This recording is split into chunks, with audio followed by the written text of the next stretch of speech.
এই কীর্তনটা কি উপলক্ষে হচ্ছে যেটা বলুন? ও রথ যাত্রা উপলক্ষে। এইদিকে একটু মন দিয়ে শুনবেন, যারা জ্ঞানীজন বয়স্ক মানুষরা আছেন তারা শুনবেন, যারা কম বয়স আছে তারা শুনবেন। ও রথযাত্রা, জগন্নাথ দেব মন্দিরে থাকে না, মন্দির থেকে বেরিয়ে যায়। একটু মন দিয়ে শুনে দেবেন। আপনারা বাড়িতে পায়েস তৈরি করবেন, এইদিকে পরমান্ন তৈরি করবেন, প্রসাদ দেবেন বাচ্চাদেরকে, বাড়ির পাড়ার বাচ্চাদেরকে দেখে একটু প্রসাদ দেবেন। মায়েদেরকে বলে রাখি, সেদিন একটু পরমান্ন প্রসাদ তৈরি করবেন, একটু তুলসী পত্র দিয়ে ভগবানের চরণে দেবেন। ওই প্রসাদটা পাড়ার বাচ্চাদেরকে একটু একটু করে পাতায় পাতায় দেবেন, আপনার মঙ্গল হবে। জগন্নাথ দেবকে এক কাজ করবেন, 3 বার দীপ দেখাবেন, দীপ দীপ ঘিয়ের প্রদীপ 3 বার দেখাবেন। কোথায়? চরণে 3 বার, এই চরণে 4 বার, নাভিতে 2 বার, আর মুখমণ্ডলে 3 বার। গোটা শরীরে 7 বার আপনি দীপ জ্বালাতে পারেন, দীপ দেখাতে পারেন। এইবার লক্ষ্য করুন, একটা কথা বলে দিই, জগন্নাথের রথের নাম কি? কপিধ্বজ। এইদিকে বলরামের রথের নাম কি? তালধ্বজ। সুভদ্রার রথের নাম কি? দর্পদলন। প্রত্যেকটা রথের একটা করে নাম আছে। রথ কটা? 3টে, একটি বলরামের, একটি সুভদ্রার, একটি জগন্নাথের। এইদিকে গালে হাত না দিয়ে মন দিয়ে শুনে নিন। একটি বলরামের, একটি জগন্নাথের, একটা সুভদ্রার। দেখুন, মাসির বাড়ি যাচ্ছে কে? জগন্নাথ, বলরাম, সুভদ্রা। বলুন তো আগে কে যাচ্ছিল? এই জন্য কীর্তন শুনতে আসা। আগে যাচ্ছে বলরামের রথ, মাঝে যাচ্ছে সুভদ্রার রথ, আর পেছনে যাচ্ছে জগন্নাথের রথ। জগন্নাথের রথের চাকা কটা? 16টা। তত্ত্ব কি? 10 ইন্দ্রিয়, 6 রিপু। শরীরের সঙ্গে মিল আছে, তাকাবেন। জগন্নাথের চাকা কটা রথের? 16টা। আমাদের শরীরে চাকা কটা? 10 ইন্দ্রিয়, 6 রিপু। বলরামের চাকা কটা? বলরামের রথের চাকা হচ্ছে 14টা। তত্ত্ব কি? 14 ভুবন। এইদিকে বলছে সুভদ্রার রথের চাকা কটা? 12টা। 12টা তত্ত্ব কি? 12টা মাস। জগন্নাথের রথ 206টা কাঠ দিয়ে তৈরি। শুনে নিন, যে যেখানে বসে আছেন, জগন্নাথ দেবকে আপনারা দেখছেন, বিচার করছেন না। হিন্দু জাতি, সনাতন ধর্মের মানুষ, আমরা জগন্নাথ সম্পর্কে জানলাম না, তাহলে কীর্তন শুনে কি লাভ হলো? জগন্নাথের রথে 206টা কাঠ, আমাদের শরীরে 206টা হাড়। গুনে নেবেন, বিজ্ঞানকে পরীক্ষা করবেন, দেখে নেবেন বিজ্ঞান কি বলছে। আমাদের শরীরে 206টা হাড়। জগন্নাথের রথ একবার তৈরি হবার পর গুন্ডিচার মন্দিরে যায়। গুন্ডিচার মন্দির, গুন্ডিচা হচ্ছে মাসি, মাসির বাড়ি থেকে 7 দিন পর ফিরে আসে।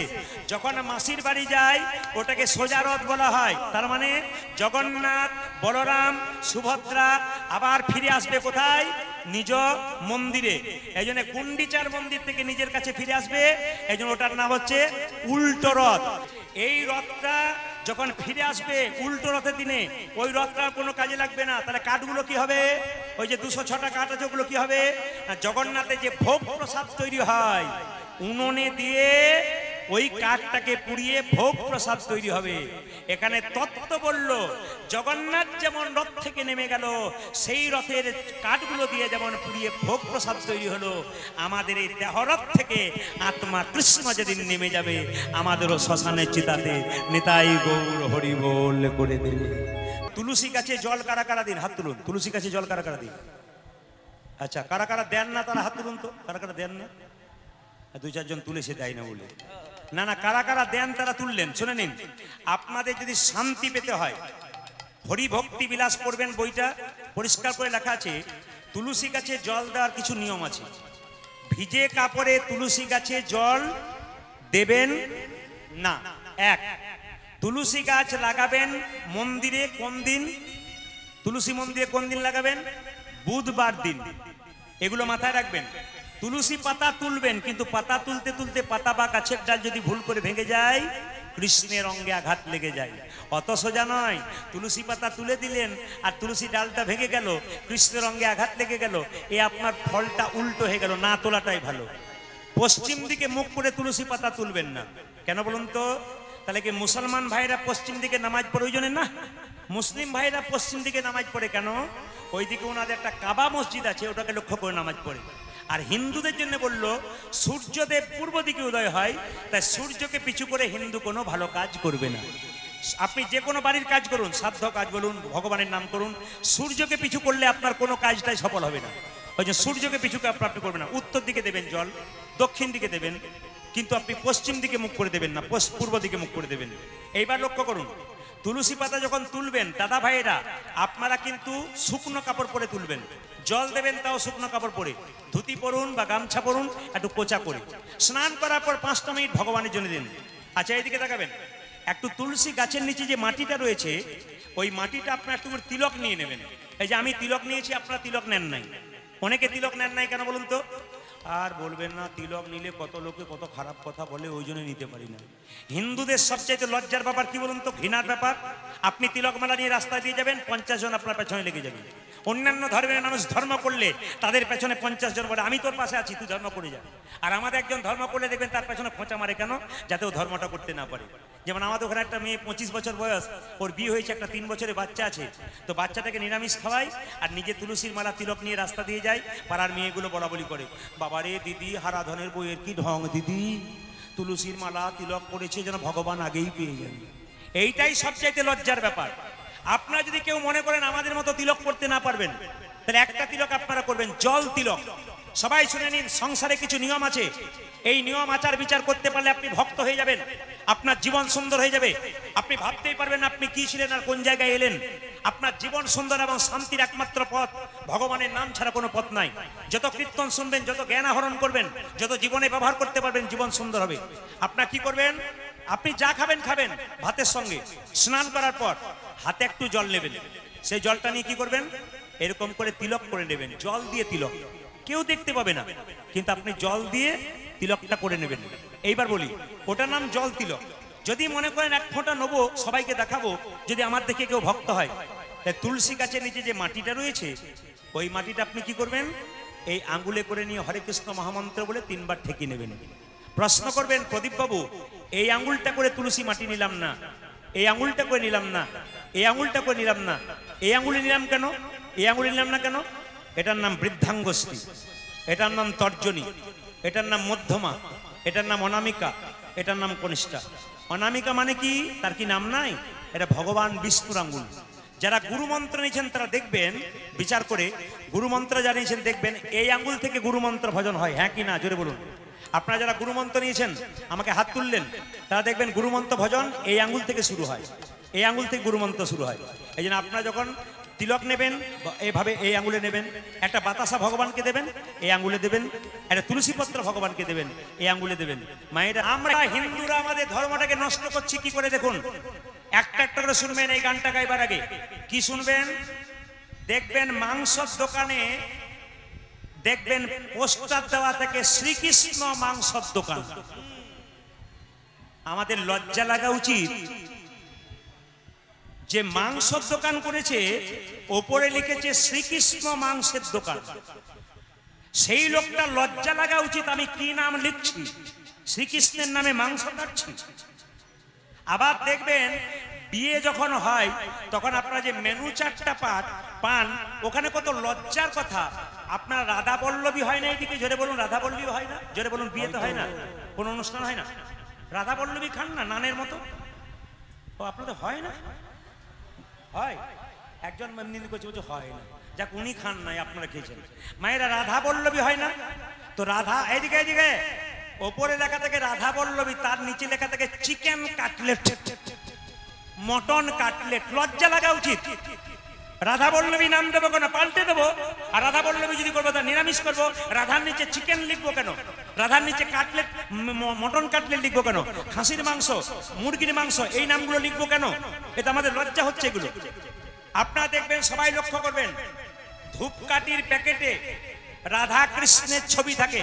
দেখে নেবেন কোন মন্দিরের ছবি থাকে। বলুন তো, আপনারা বাড়িতে রাধা কৃষ্ণের পুজো করছেন, কিন্তু ধূপকাঠির উপরে রাধাকৃষ্ণের ছবি রয়েছে।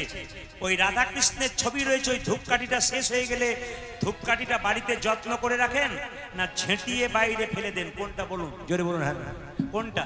তাহলে আপনাদের জানা দরকার যে ধূপকাঠির প্যাকেটে রাধাকৃষ্ণের ছবি রয়েছে, ওই ছবিটা আমরা ঝেঁটিয়ে ফেলে দেবো, নর্দমাতে পড়ে থাকবে। একদিকে রাধাকৃষ্ণের ছবি পুজো করব, একদিকে রাধাকৃষ্ণকে অপমান করব, এ তো সম্ভব নয়। যারা ধূপের প্যাকেট তৈরি করে তাদের কাছে আমার নিবেদন রইল, আপনারা ফুলের ছবি দেন, আপনারা গাছের ছবি দেন, আপনারা অন্যান্য ভালো পশুর ছবি দেন, কিন্তু কোনো মতেই আপনারা রাধাকৃষ্ণের ছবি দেবেন না। কেন? প্যাকেট শেষ হয়ে গেলে আমাদের মনে থাকে না, আমরা সেই প্যাকেটটাকে ফেলে দিই, আর প্যাকেটটা অজায়গায় কুজায়গায় চলে যায়। জেনে নিন মায়েরা, বলছে নারী যদি নারীর মতো হয় তবে পুরুষ ওপর দিকে ওঠে, আর নারী যদি আনাড়ি হয় পুরুষ নিচের দিকে নামে। তার মানে কি? মেয়েদের সংসারে থাকতে গেলে যদি আচার বিচার কোনো মেয়ে সুন্দর করতে পারে, তার সংসার দিনের পর দিন ওপর দিকে ওঠে। আর যে মেয়ে শুধু টিভি সিরিয়াল দেখলো, পেট ভরে খেলো, ছপ করে ঘুমালো, অকম্যের ঠেকির মতো রইল, জেনে নেবেন আইন কানুন মানল না, আচার মানল না, ওর সংসারে উন্নতি নাই। আপনারা কি ভাবেন টাকা পয়সা রোজগার হলেই উন্নতি? টাকাতে শান্তি নাই। সোনার ছপ্পর খাটে শুয়ে আছে, 1 টাকার ঘুমের ট্যাবলেট না খেলে ঘুম হয় না, এমন সোনার খাটের কি লাভ আছে? এই জন্য আপনারা কৃষ্ণ নাম করুন, সংসারে কর্ম করুন, দেখবেন জীবন আপনাদের সুন্দর হবে, আনন্দে পরিপূর্ণ হয়ে যাবে। আনারি মেয়ে কারা?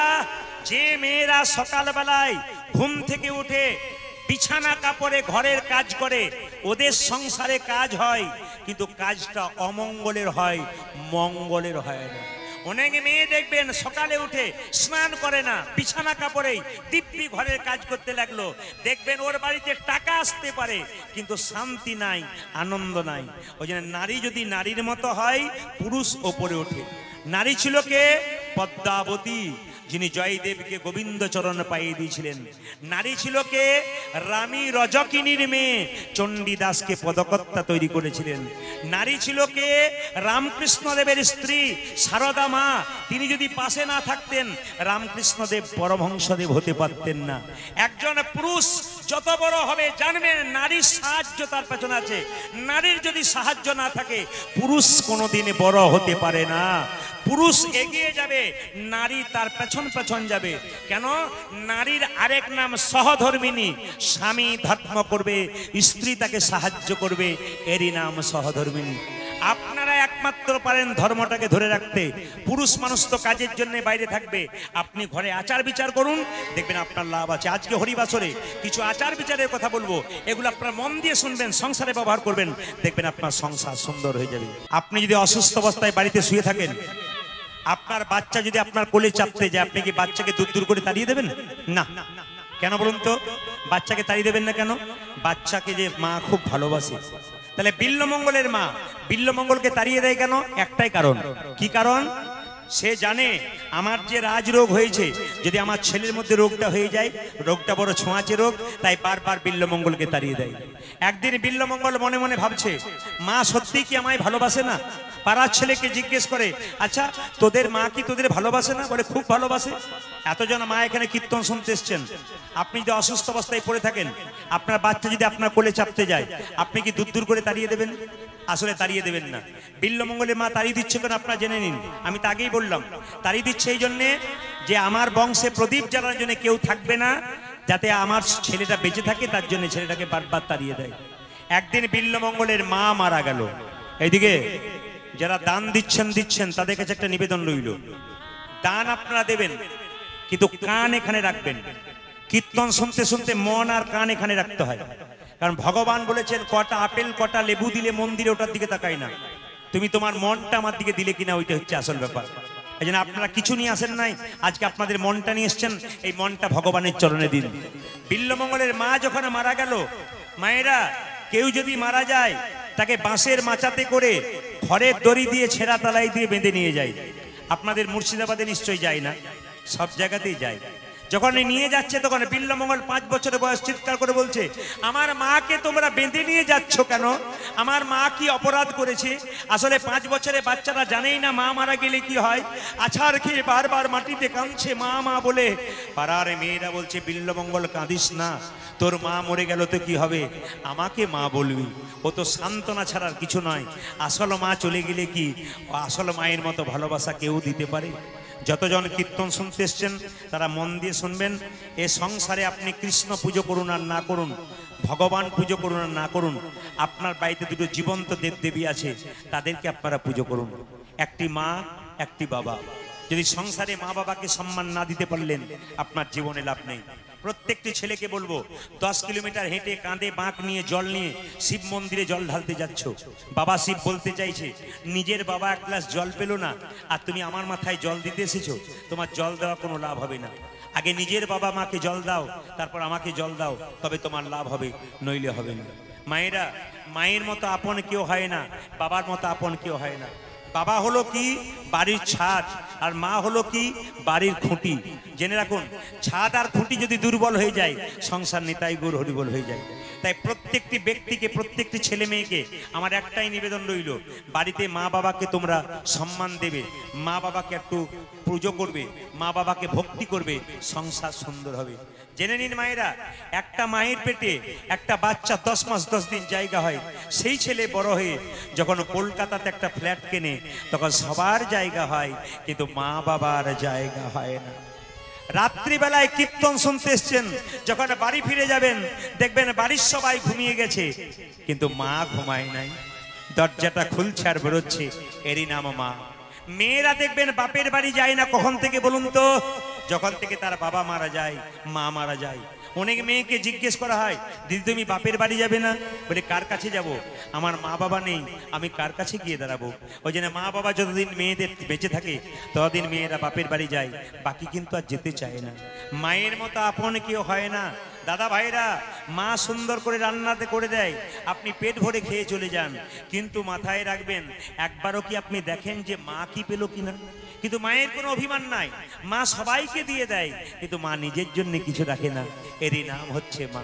তাই তোমরা কেউ মা কাঁদিও না, বাবাকে কাঁদিও না, সংসারে সুখ হবে না। বিল্লমঙ্গলের মা যখন মরে গেল, বিল্লমঙ্গল আছাড় খেয়ে কাঁদছে, মা তোমার মতো আপন আর কেউ নাই। তারা মন দিয়ে কীর্তন শুনছে, এখনই ধরা পড়ে যাবে। একজন খুব জোর গলায় বলুন তো, বিল্লমঙ্গল বলে ছেলেটির যে মাটা মারা গেল, বিল্লমঙ্গলের কত বছর বয়সে মা মারা গেল? জোরে বলুন, একটু জোরে বলুন। আমি খুব খুশি হয়েছি আপনাদের উত্তরে। বিল্লমঙ্গলের 5 বছর বয়সে মা মারা গেল। একটু বলবেন, ছেলের যদি মা মারা যায় তাহলে বাবা দেখবেন ছেলেকে মানুষ করতে পারে না, কিন্তু ছেলের যদি মা মারা যায় তাহলে ছেলের যদি বাবা মারা যায়, মা দেখবেন ছেলেকে টেনে হিঁচড়ে মানুষ করে দেয়। কিন্তু ছেলের যদি মা মারা যায় তাহলে বাবা কিন্তু মানুষ করতে পারে না। কেন পারে না বলুন তো? আমার দিকে তাকান।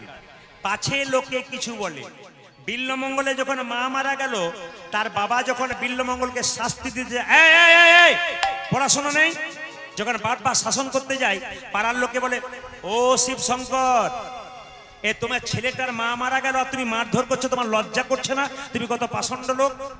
ছেলে যদি মা মারা যায়, বাবা যদি সেই ছেলেকে শাসন করতে যায়, আপনাদেরই বহুর গ্রামের অনেকে বলবে, সেটা মা মারা গেল, তুমি শাসন করছো কেমন?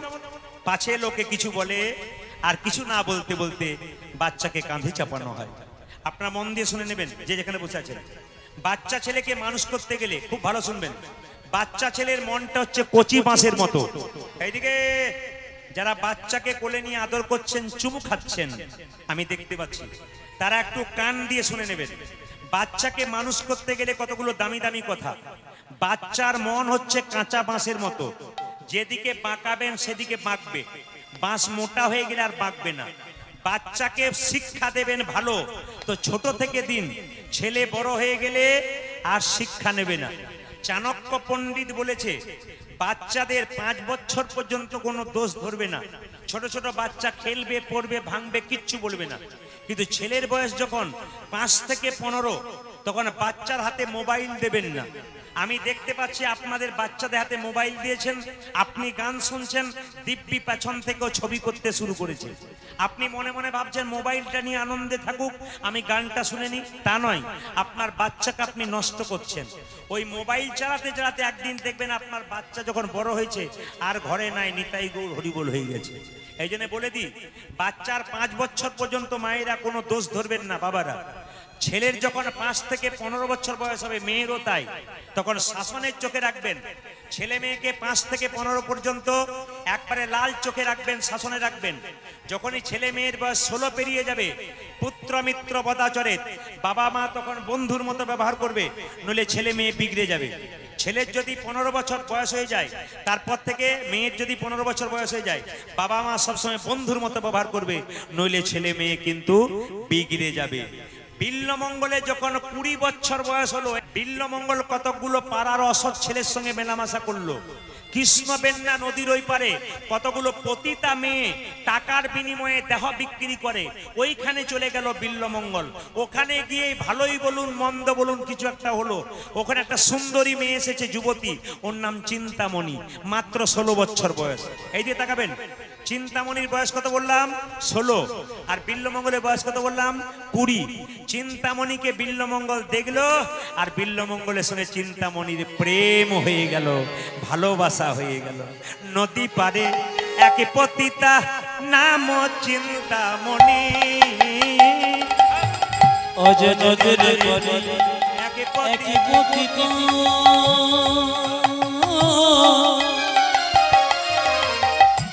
নাম চিন্তামণি, তাহাতে আসক্ত ব্রহ্ম দিবস রজনী, তাহাতে আসক্ত ব্রহ্ম দিবস রজনী, তাহাতে আসক্ত ব্রহ্ম দিবস রজনী।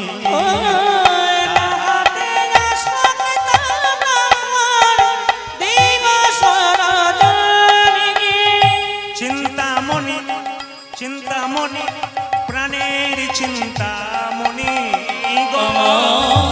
চিন্তামণি চিন্তামণি প্রাণের চিন্তামণি, তুমি ছাড়া এ জগতে কেহ নাই আপনি, তুমি ছাড়া জগতে কেহ নাই আপনি, তুমি ছাড়া এ জগতে কেহ নাই আপনি, তুমি ছাড়া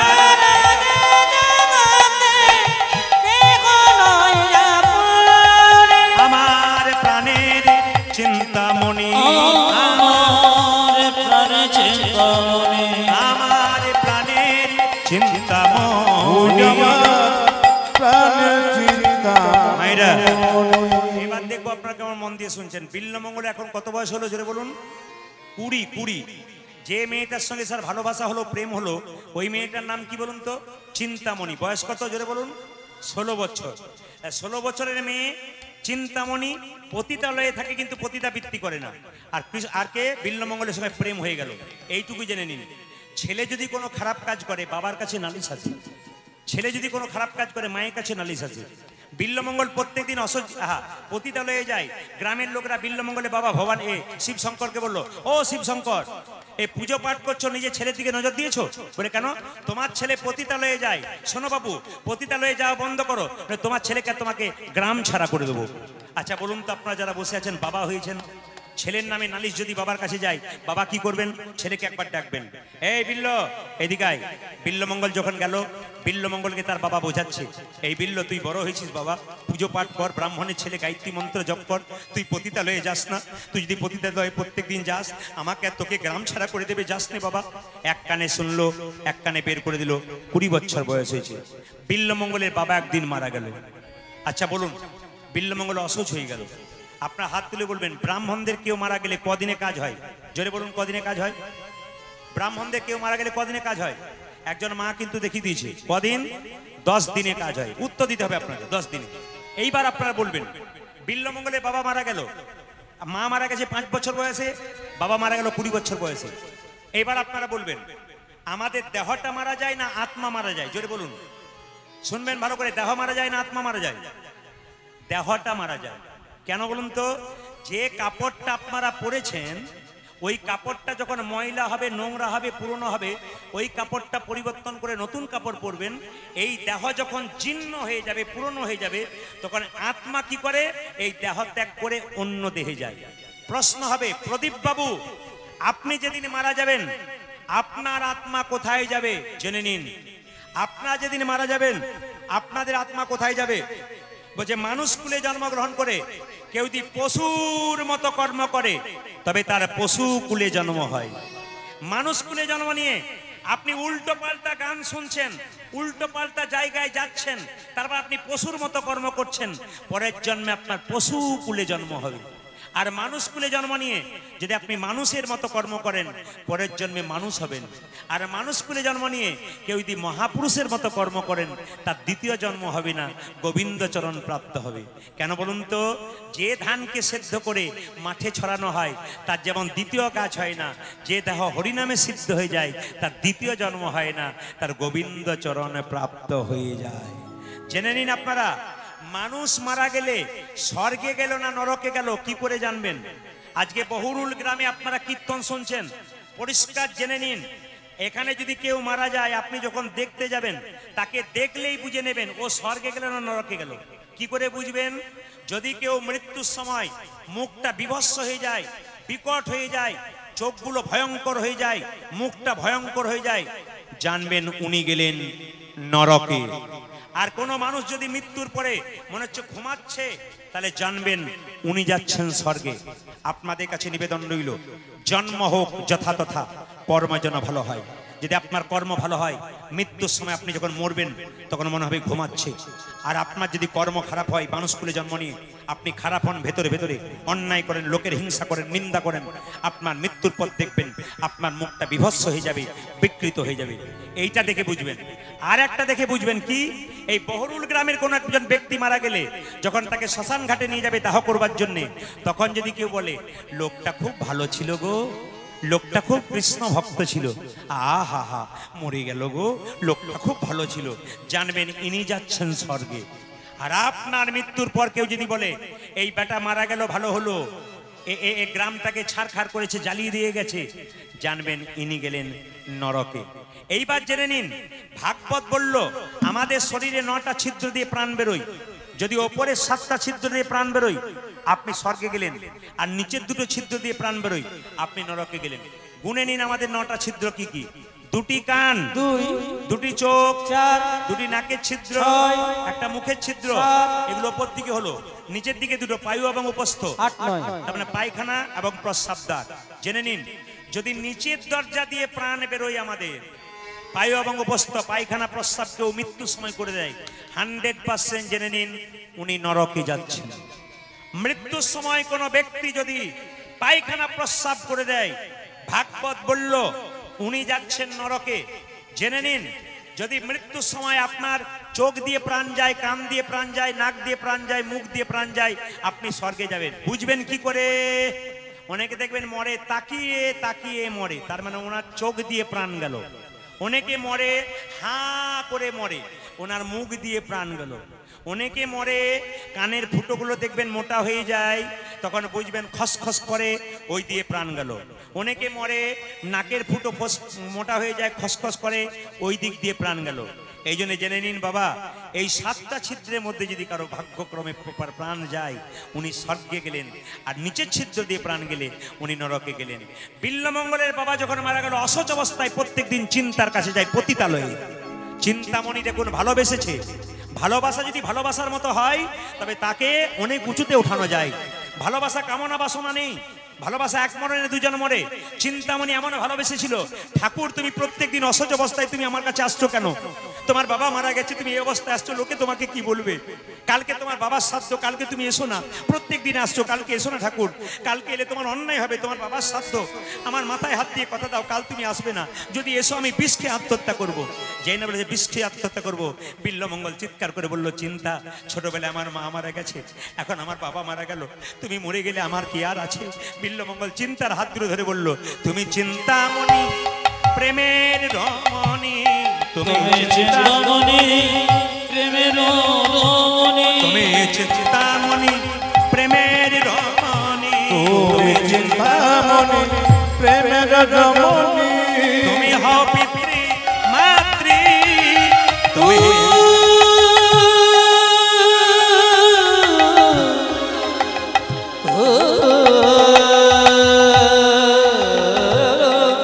চিন্তামণি প্রেমের রমণী, তুমি হও পিতৃ মাতৃ।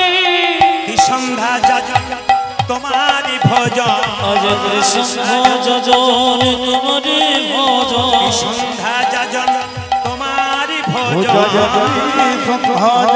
তোমারি ভজন, তুমি বেদ মাতা গায়ত্রী, সন্ধ্যা যজন তোমারি ভজন, তুমি বেদ মাতা গায়ত্রী। তুমি ছাড়া কেউ নাই আমার, ওগো তুমি ছাড়া কেউ নয়, তুমি ছাড়া আর কেউ নাই আমার, তুমি ছাড়া কেহ নাই আমার, তুমি আমার পিতৃ মাতৃ, তুমি ছাড়া আর কেউ নাই আমার, তুমি আমার পিতৃ মাতৃ, তুমি ছাড়া আর কেউ তুমি ছাড়া আর কেউ নয়, তুমি ছাড়া আর কেউ নয়, তুমি ছাড়া কেহ নাই আমার, তুমি বেদ মাতা গায়ে